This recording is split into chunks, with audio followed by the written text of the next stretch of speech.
Hey, what is up YouTube? Welcome back to the channel. Don't forget to like, share and subscribe. Don't forget to hit that notification bell if you want to see more content like this. Good news!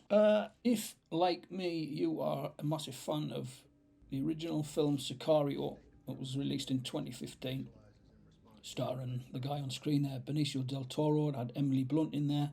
She starred as Kate, the FBI agent. Josh Brolin was also in. Daniel Kaluuya and John Bernthal and a few others. Directed by Denis Villeneuve, as I'm sure you know, the guy that did Dune Part 1 and 2. We did Blade Runner 2049, Prisoners, a whole host of other movies. It was written by Taylor Sheridan. It was filmed by a guy called Roger Deakins. If you look at Roger Deakins' profile on IMDb, you'll see he's got an absolute wealth of amazing films. He shot things like 1917, Blade Runner 2049, Prisoners.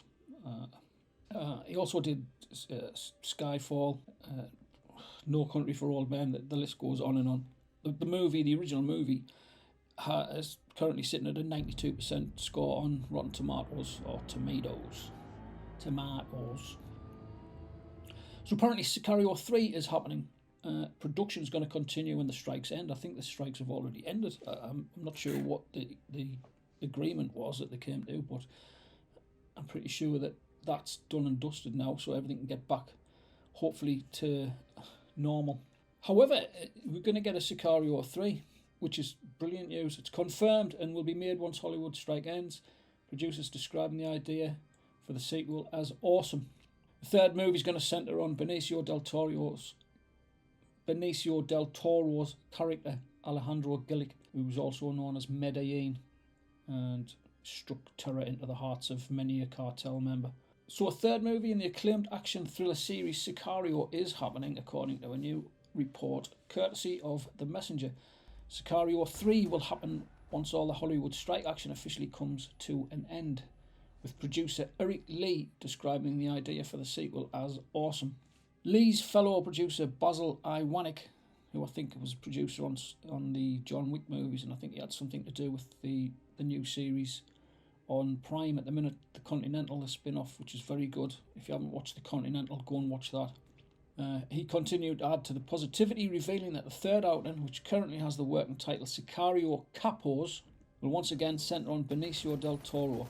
No doubt audiences everywhere could also watch Academy Award winner Benicio del Toro play the Sicario saga's former prosecutor turned assassin, Alejandro Gilic, for as long as he wants to. It was released back in 2015, as I said. The first Sicario was directed by renowned filmmaker Denis Villeneuve from a script written by Taylor Sheridan.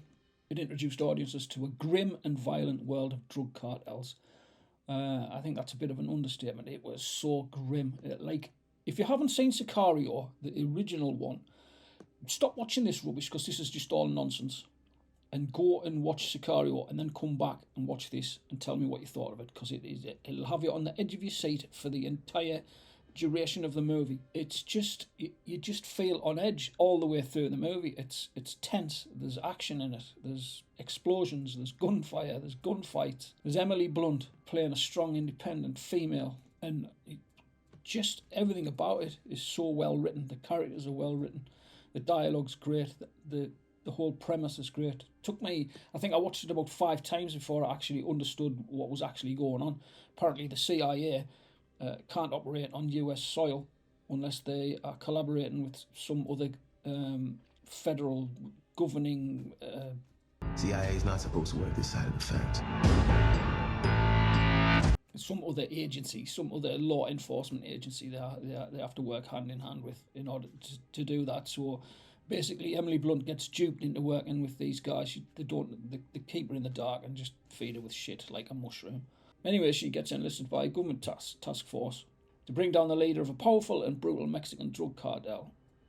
She's teamed with Benicio del Toro as a secretive assassin, and he's got his own agenda within the movie as well, as you will find out if you haven't seen it. If you have seen it, then more power to you.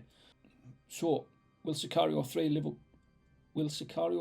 up to the legacy of the first film? I mean, if the same people are involved, if you've got Iwanek on board, if Denis Villeneuve agrees to come back, Taylor Sheridan did the screenplay, so if he comes back, I think he's on board actually.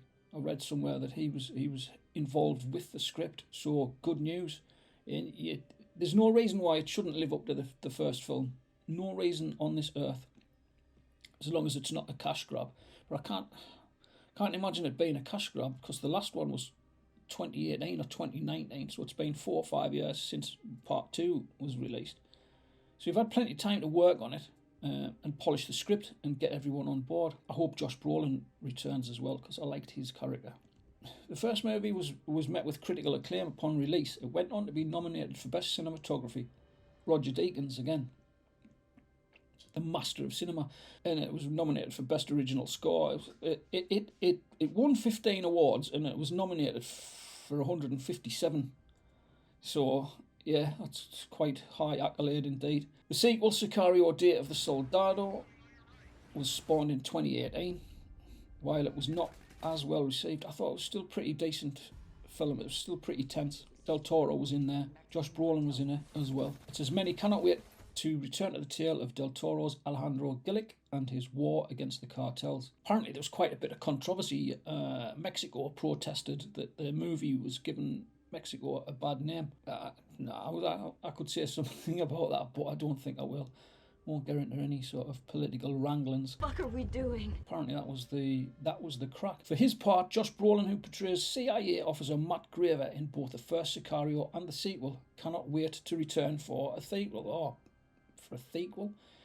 Cannot wait to return for a threequel. He doesn't care how long it takes. I do. I care how long it takes. I want you to make it now, so it's ready for Christmas. I just don't know when we'll do it. We may be 80, he laughs, but it's very much at the forefront of all our minds. It's been written and it's been rewritten, so it's out there. We think it deserves a third one if we can make it in the way that we want to make it, so don't give up.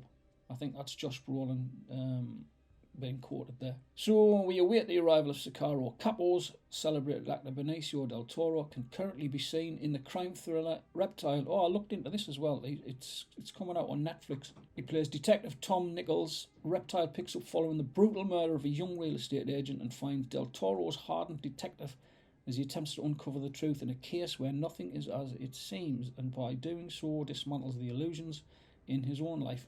So that movie, Reptile, it debuted at Toronto International Film Festival. It was released in the United States in selected theatres on September the 22nd.